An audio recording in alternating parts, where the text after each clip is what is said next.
Hello दोस्तों, मैं अभिषेक शर्मा आपका हार्दिक स्वागत करता हूं बाजीराव नर्सिंग एकेडमी के ऑनलाइन प्लेटफॉर्म पर।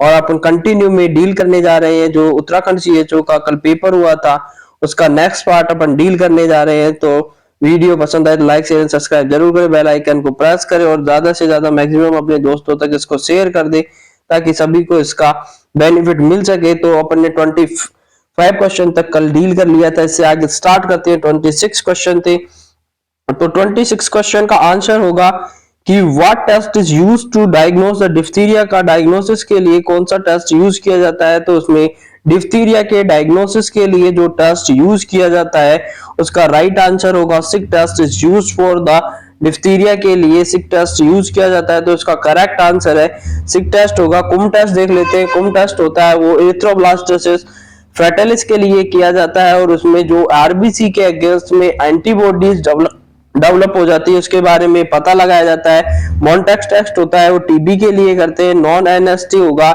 एनएसटी सीएसटी होता है, ये एक्सेलरेशन डिसेलरेशन के लिए किया जाता है। तो एक्सेलरेशन के लिए करते हैं एनएसटी और सीएसटी का पता लगाया जाता है बच्चे में। फीटल के लिए करेंगे उसकी एक्सेलरेशन डिसेलरेशन का पता करने के लिए।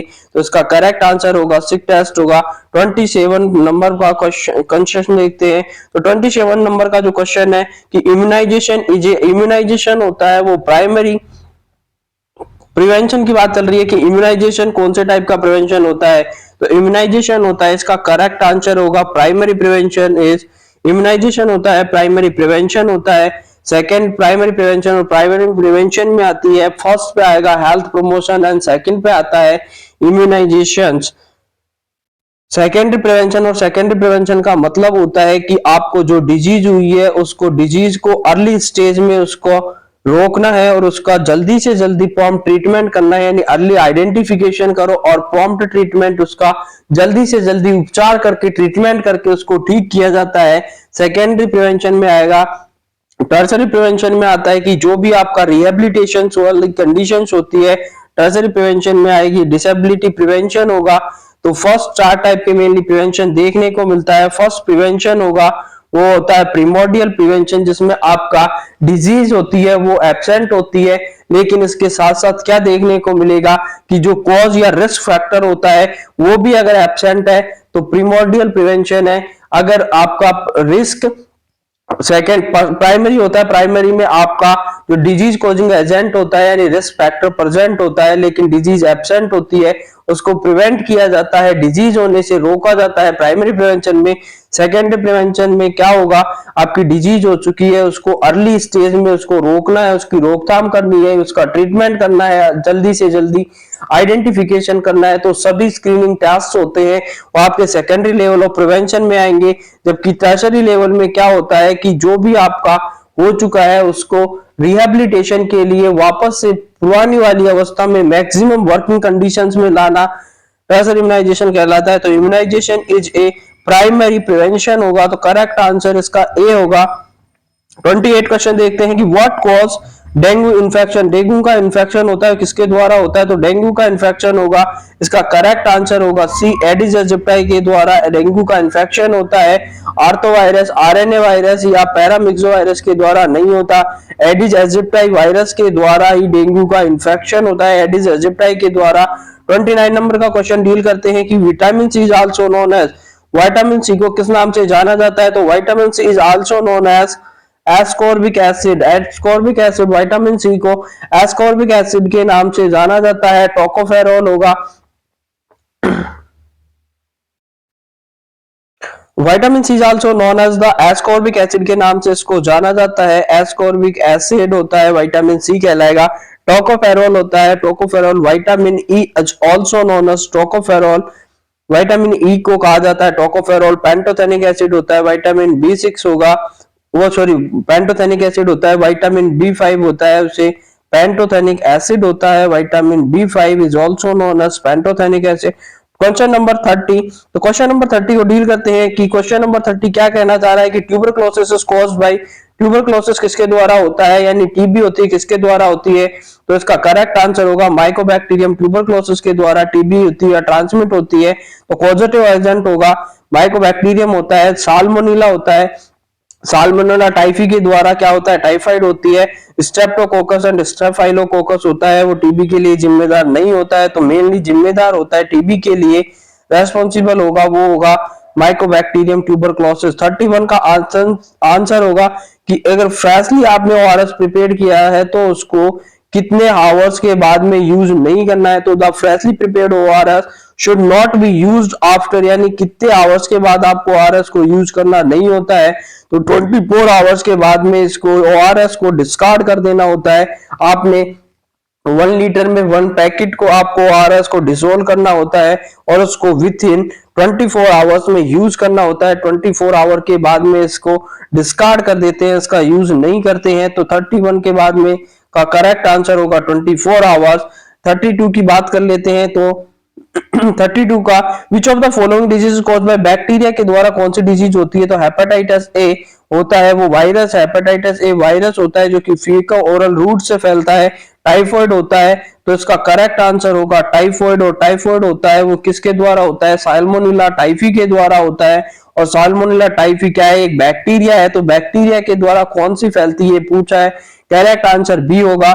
मीजल्स और पोलियो होता है, ये सभी वायरल डिजीज होती है।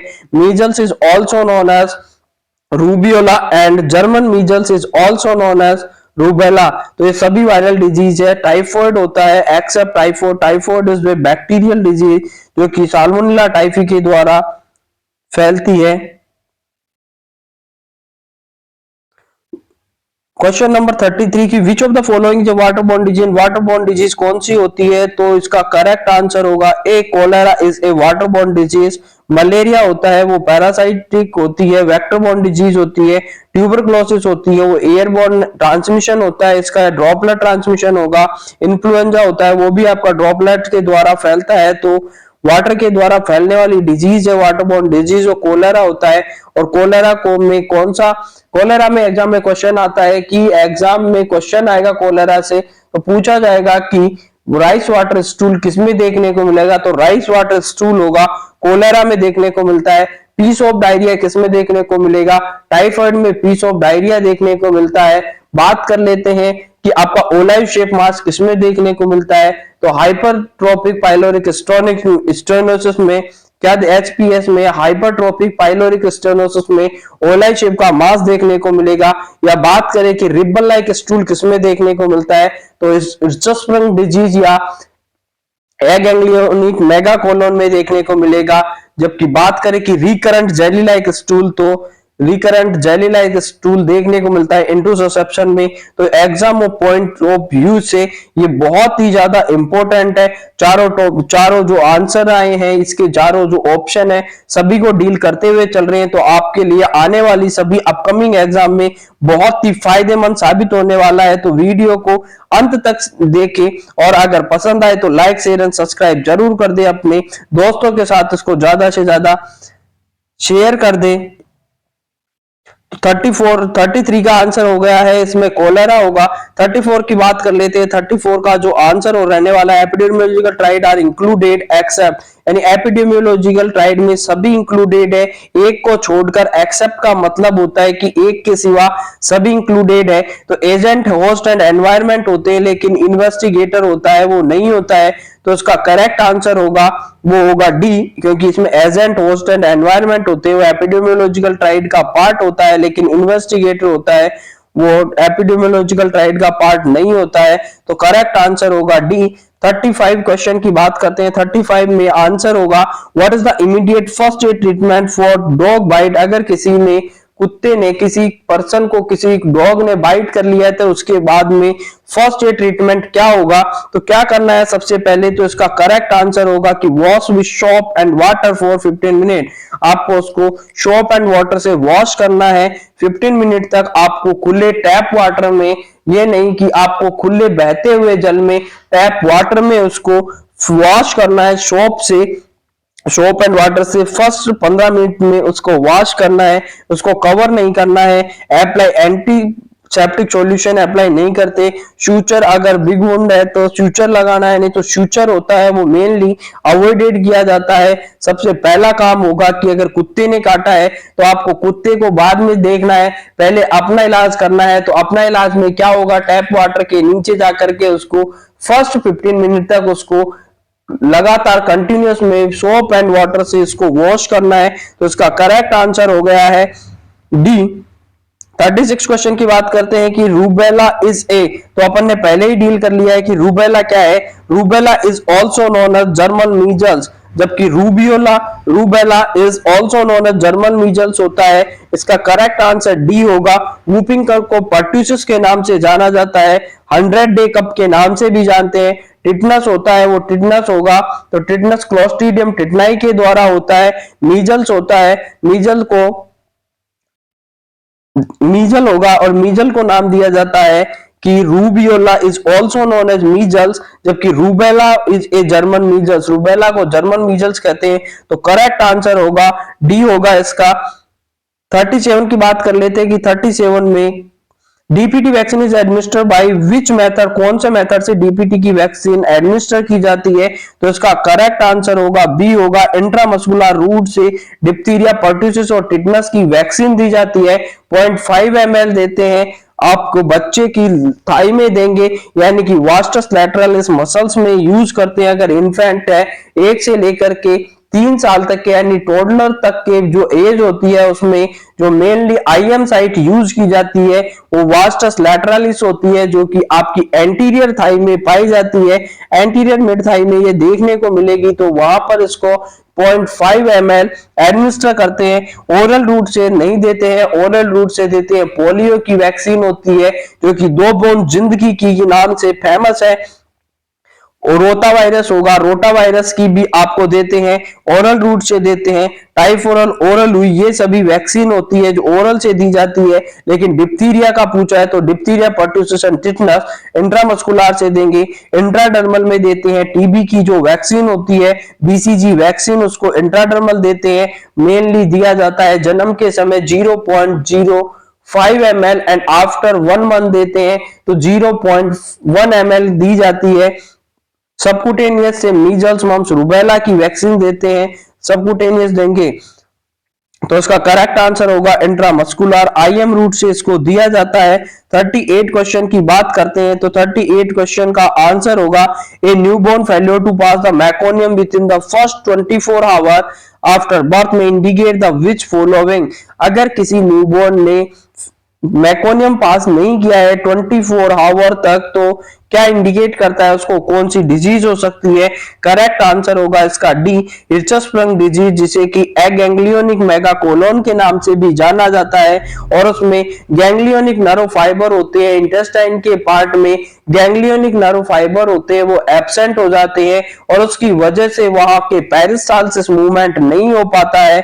तो जो स्टूल होता है या मेकोनियम होता है वो आगे पास आउट नहीं होगा और न्यूबॉर्न होगा या बच्चा होगा वो मेकोनियम पास करने में इनेबल होता है। तो इसे हिर्चस्प्रंग डिजीज के नाम से जानते हैं। इसमें जो कलर जो स्टूल का पैटर्न होता है वो रिबन लाइक स्टूल देखने को मिलता है। इंटुससेप्शन की तो करेक्ट आंसर इसका डी हो गया, लेकिन इसके और ऑप्शन को डील कर लेते हैं। एब्डोमिनल वॉल डिफेक्ट का मतलब होता है कि जो भी आपका बच्चा या फीटस या जो न्यूबॉर्न पैदा हुआ है उसमें एब्डोमिनल वॉल है, उसमें अगर कोई डिफेक्ट पाया जाता है, यानी अगर एब्डोमिनल वॉल है वो पूरी तरीके से नहीं बन पाई है, उसमें अगर ओपनिंग देखने को मिलती है तो एब्डोमिनल वॉल डिफेक्ट के नाम से जाना जाता है। सीलियक डिजीज होती है जिसे कि ग्लूटियन एंटेरोपैथी के नाम से भी जाना जाता है। इसमें क्या होगा, ग्लूटेन की क्या होती है, इसमें जो डाइजेशन नहीं हो पाता है, ग्लूटेन प्रोटीन होती है उसका डाइजेशन नहीं हो पाता है और उसकी वजह से एलर्जी हो जाती है। मेनली सिम्टम देखने को मिलता है इसमें कि आपका जो फैट होगी वो अनडाइजेस्टेड फैट देखने को मिलेगी और अनडाइजेस्टेड फैट होती है स्टूल में, अनडाइजेस्टेड फैट देखने को मिलेगी। लार्ज बल्की स्टूल आएगा, बहुत ज्यादा स्टूल आपको देखने को मिलेगा क्योंकि उसका डाइजेशन नहीं हो पाता है। तो इसमें अनडाइजेस्टेड फैट देखने को मिलती है। तो इसमें अनडाइजेस्टेड फैट देखने को मिलेगी, और अनडाइजेस्टेड फैट अगर स्टूल में देखने को मिलती है, स्टेटोरिया के नाम से उसको जाना जाएगा। इंटुससेप्शन की बात कर लेते हैं। इंटुससेप्शन का मतलब होता है कि टेलीस्कोपिंग ऑफ इंटेस्टाइन, इंटेस्टाइन की टेलीस्कोपिंग हो जाती है, इसे नाम दिया जाता है, इंटेस्टाइन की टेलीस्कोपिंग हो जाती है तो इसे नाम देते हैं इंटुससेप्शन। यानी इंटेस्टाइन का एक पार्ट होता है वो दूसरे पार्ट में धस जाता है तो उसे इंटुससेप्शन के नाम से जाना जाएगा। और उसमें जो स्टूल का फीचर होता है, कैरेक्टरिस्टिक्स ऑफ स्टूल देखने को मिलेगा, रिकरेंट जेली लाइक स्टूल आएगा, यानी स्टूल के साथ में अगर म्यूकस आती है और ब्लड आता है तो उसे रिकरेंट जेली लाइक स्टूल के नाम से जाना जाता है। तो करेक्ट आंसर होगा डी है इसका आंसर। नेक्स्ट क्वेश्चन डील करते हैं। तो नेक्स्ट क्वेश्चन 39 नंबर का क्वेश्चन है, उसको डील कर लेते हैं। तो इसका करेक्ट आंसर होगा कि what is the vaccine given to a newborn baby. First vaccine कौन सी होती है जो बेबी को दी जाती है? तो इसका करेक्ट आंसर होगा ए होगा, बीसीजी की वैक्सीन होती है वो देते हैं। इसमें से diphtheria, pertussis, tetanus, DPT, MMR and DT MMR का वैक्सीन होता है। मीजल्स, मम्स, रूबेला का वैक्सीन है, सबकुटेनियस रूट से दिया जाता है, 0.5 ml देते हैं, सबकुटेनियस रूट से देंगे, 9 मंथ पर, 9 to 12 मंथ पर इसको दिया जाता है। तो करेक्ट आंसर होगा 39 होगा। और बीसीजी की वैक्सीन होती है, एग्जाम में ये भी क्वेश्चन पूछा गया है कि बीसीजी की वैक्सीन किससे प्रिवेंट करने के लिए दी जाती है? तो टीबी से प्रिवेंशन के लिए बीसीजी की वैक्सीन को यूज किया जाता है। क्वेश्चन नंबर 40, और क्वेश्चन नंबर 40 का आंसर देखते हैं। तो क्वेश्चन नंबर 40 का आंसर होगा कि what does N Apgar score of 9 means. अगर किसी बच्चे का आपने जन्म के बाद में बच्चे का क्या करते हैं, अबगार स्कोरिंग करते हैं, और अबगार स्कोरिंग अगर उसका स्कोर है वो अपन अबगार स्कोर अच्छी तरीके से डील कर रखा है तो वहां पर जाकर के आप अच्छी तरीके से वीडियो देख सकते हैं। तो वहां पर आपको देखने को मिलेगा अच्छी तरीके से समझाया हुआ है, तो आप वहां से इसको अच्छी तरीके से डील कर ले। अगर किसी बच्चे का अबगार स्कोर 9 देखने को मिलता है तो उसको क्या प्रॉब्लम है? तो उसको कोई डिप्रेशन नहीं है, नो डिप्रेशन है, इमीडिएट ट्रीटमेंट करना है, तो कुछ नहीं करना है आपको। अबगार स्कोर अगर 9 देखने को मिलता है, कोई डिप्रेशन नहीं है, केवल उसको जो नॉर्मल आपकी जो केयर है वो प्रोवाइड, नॉर्मल न्यूबॉर्न केयर उसको प्रोवाइड करनी है, कोई डिप्रेशन नहीं है। तो करेक्ट आंसर होगा 40 का वो बी होगा कि उसको कोई डिप्रेशन नहीं है, कोई इमीडिएट ट्रीटमेंट की आवश्यकता नहीं है, नॉर्मल रूटीन केयर आपको उसको देनी है। 41 का आंसर देखते हैं कि 41 का आंसर क्या होगा। और 41 पर कि युद्ध, द्वंद्व कहां तक टाला जाए, युद्ध कहां तक पाला जाए, द्वंद्व कहां तक पाला जाए, युद्ध कहां तक टाला जाए, तू भी राणा का वंशज फेंक जहां तक भाला जाए। तो आपको भी अपने लक्ष्य तक भाला फेंकना है। तो लक्ष्य की प्राप्ति के लिए आप जल्दी आप अपनी मेहनत को जारी रखिए।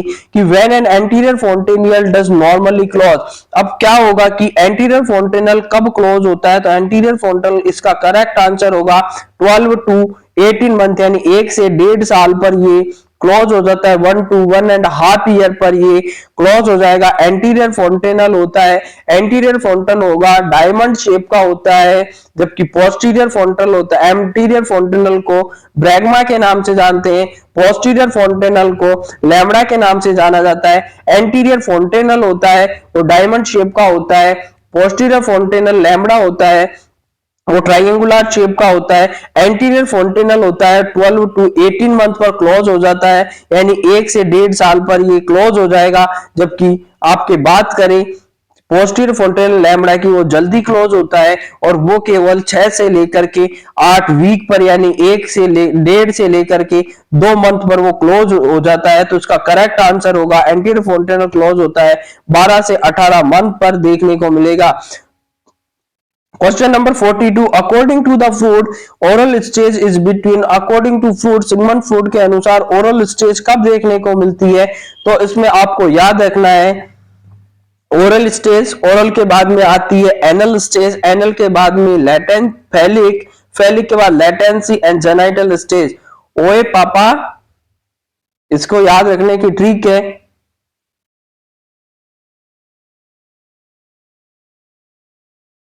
ओए पापा ले गए, क्या याद करने की इसकी ट्रिक है? ओए, ओए पापा ले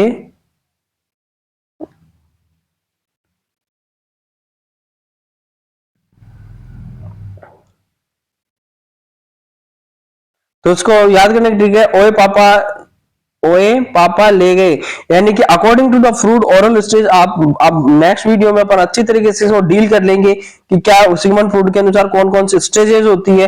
तो इसका जो करेक्ट आंसर होगा वो होगा बर्थ टू 1 ईयर, यानी कि आंसर फर्स्ट ए है, वो करेक्ट आंसर है इसका कि ओरल स्टेज होती है वो बर्थ से लेकर के 1 ईयर तक की, यानी इन्फेंट वाली जो एज होती है वो ओरल स्टेज के नाम से जानते हैं। 1 to 3 ईयर की होती है उसे एनल स्टेज के नाम से जाना जाता है। 3 to 6 ईयर पे आएगी आपकी फेलिक, उसके बाद में लेटेंसी होती है अप टू द प्यूबर्टी तक लेटेंसी रहेगी, और उसके प्यूबर्टी के बाद जेनाइटल एज आना स्टार्ट हो जाती है। तो बर्थ टू 1 ईयर तक इसमें जो फीटस होता है वो अपनी जो सेक्सुअल डिजायर को पूरी करता है वो सकिंग करके करेगा। 1 to 3 ईयर होती है उसमें क्या होगा, एनल स्टेज होती है, उसमें ब्लाडर एंड बाउल पर कंट्रोल करके अपनी सेक्सुअल डिजायर पूरी करता है। 3 to 6 ईयर पर इसका जो क्या हो जाता है, इसमें ध्यान भंग वाली कंडीशन आ जाती है। जबकि आपको प्यूबर्टी के बाद में जो जेनाइटल स्टेज आती है वो तो आपको पता भी है, अच्छी तरीके से पता है कि जेनाइटल एज में क्या देखने को मिलता है। तो आपको भी पता है सोना बाबू से आप अपनी डिजायर्स पूरी करते हैं तो उसे कहा जाता है जेनाइटल स्टेजेस होगी। 43 होगा, और 43 के क्वेश्चन में आप देखते हैं कि What assessment should be done at the newborn after the birth? Birth के बाद में, न्यूबॉर्न के बर्थ के बाद में कौन सा असेसमेंट किया जाता है?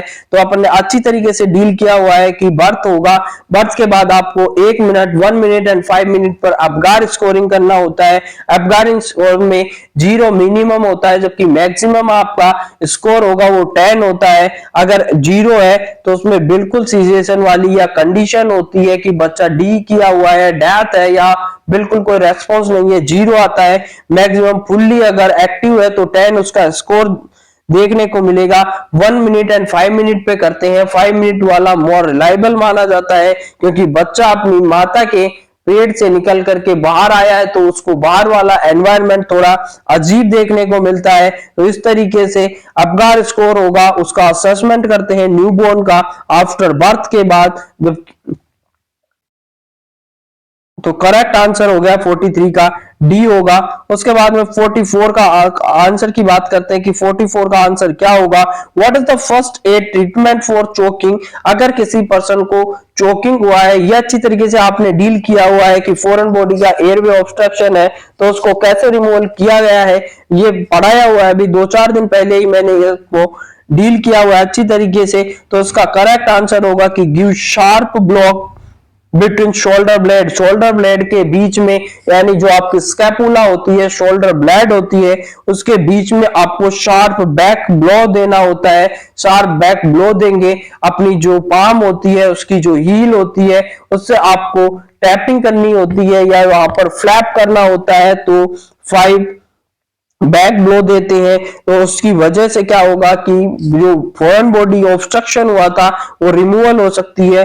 Call for ambulance, try to remove the object your finger को, फिंगर से कभी भी ऑब्जेक्ट को रिमूव करने की कोशिश नहीं करना है क्योंकि अगर आपने ब्लाइंडली फिंगर को प्रेस किया तो वो जाकर के और उसको पुश करके और ज्यादा अंदर डाल सकती है। तो कभी भी आपको ब्लाइंडली फिंगर पुश नहीं करनी होती है और गिव फ्लूइड टू ड्रिंक नहीं देना होता है, एस्पिरेट करने के चांसेस होते हैं। तो उसका करेक्ट आंसर होगा give sharp back blow between the shoulder blade.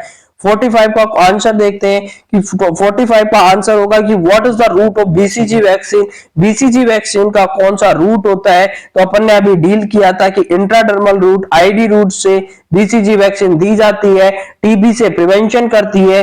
तो बीसीजी वैक्सीन हो गया, इसका रूट देख लिया, आईडी होता है। डोज देखते हैं तो डोज 0.05 ml देते हैं at birth and after 1 month देनी है तो उसका डोज होता है, डबल डोज देंगे यानी 0.1 ml दिया जाएगा after 1 month and at birth पर 0.05 ml डोज होती है।